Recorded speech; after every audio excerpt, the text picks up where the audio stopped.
Most watches that get really hot eventually do cool off. Prices settle down usually, after the hype kind of goes. Collectors move on and the attention shifts to whatever, the new release, the new discontinued model. But the Rolex Submariner 116610LV, better known as the Hulk, never really followed that pattern. Even years after Rolex discontinued it, it's been discontinued for 6 years, people are still asking about it. So today I wanted to talk about why the Hulk refuses to cool off. The Hulk was produced from 2010 to 2020, and it's a variant of the Submariner, which gave it about a 10-year run. That's long enough for people to get used to seeing it around, but not long enough that it feels like just another Submariner. Then in 2020, Rolex discontinued it and replaced it with the Submariner 126610LV, which most people now call the Starbucks. And once that happened, collectors started looking at the Hulk a little differently. There's a lot of differences, visually being one of them.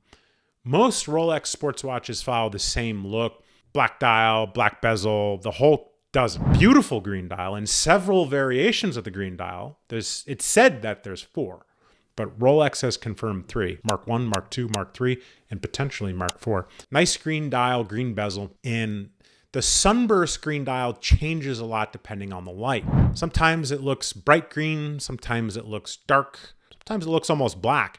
You don't see many Rolex watches that stand out like that, and collectors tend to remember watches that look a little different. Rolex doesn't take a lot of design risks. Most of their watches change slowly over time. Small updates, small tweaks. The Hulk was one of the few modern Rolexes that felt a little bolder. Full green Submariner isn't something Rolex has done often. And since they replaced it with the Starbucks, they haven't really gone back to the same look that makes the Hulk feel tied to a specific movement in Rolex history. Over the last couple of years, the watch market has cooled down quite a bit, which we've talked about pretty extensively on this channel. Prices dropped a lot on models, especially hype models, but the Hulk held up better than most people expected. Part of that comes down to demand. A lot of collectors who bought the Hulk actually kept it. And when people hold on to watches instead of flipping them, fewer pieces come back to the market. At the end of the day, the Hulk still has the same foundation as any great Submariner.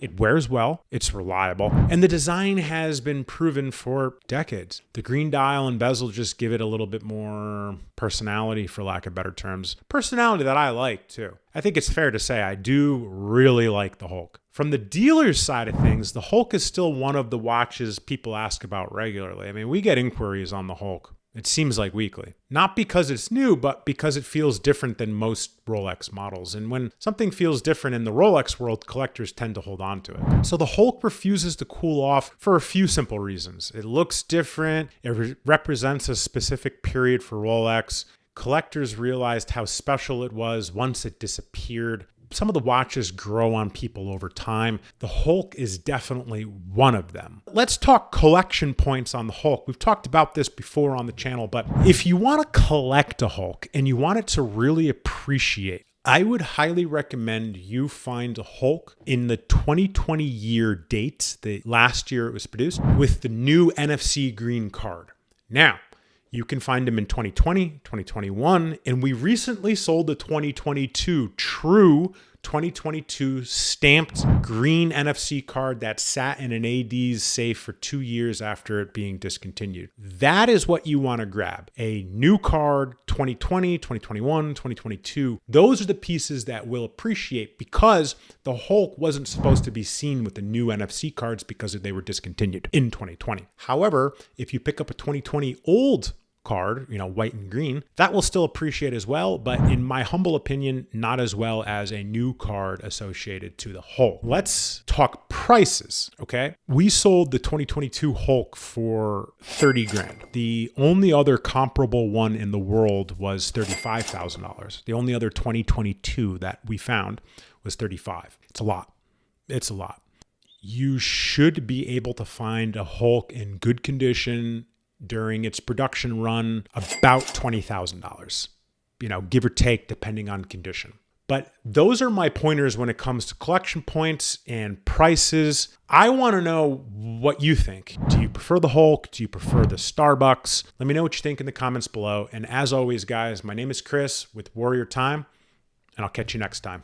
Peace.